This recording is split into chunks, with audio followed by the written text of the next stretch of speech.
Carmen Monteiro, un umbral entre dos mundos. Mi madre y yo estábamos en el sofá como de costumbre, con la comida ya hecha y esperando a que mi padre volviera a casa del cuartel de bomberos.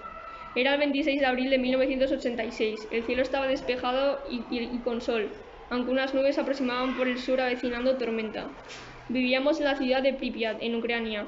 Era una ciudad con muchos edificios y facilidades, construida en los años 70 para albergar a los trabajadores de la central, y la URSS tenía muchas esperanzas de convertirla en una gran potencia, aunque de eso yo no sabía nada. Era la 1:30, pero papá aún no estaba en casa. Fue entonces cuando el teléfono en el salón comenzó a sonar. Mamá se levantó y yo me tambaleé un poco. Se dirigió hacia el teléfono y respondió.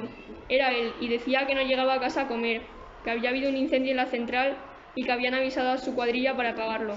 Mamá escuchaba con un aire dubitativo, de incertidumbre, preocupada, aunque finalmente se despidió y colgó el teléfono sin decir una palabra más. Parecía que algo no andaba bien, aunque nadie podía alcanzar a imaginar lo que de verdad estaba a punto de suceder en las próximas horas. Ese mismo día, a la 1:30 de la tarde, el reactor 4 de la central nuclear de Chernóbil explotó y estalló en llamas tóxicas. Fue entonces cuando se llamó a los bomberos para apagar el incesable fuego que brotó de la explosión radiactiva, entre ellos mi padre, uno de los primeros en llegar a la planta.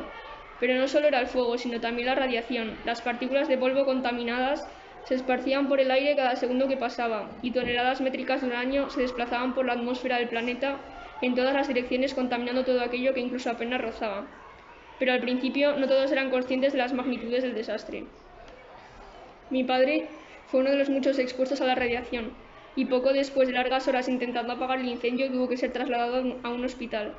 Nuestro gobierno, aun con conocimiento de la desastrosa situación y de que la lluvia radiactiva y el fuego se propagaban rápidamente contaminando todo a su paso, no evacuó a nadie en las zonas circundantes, ni siquiera nuestra ciudad, Pripyat, la más cercana a la central.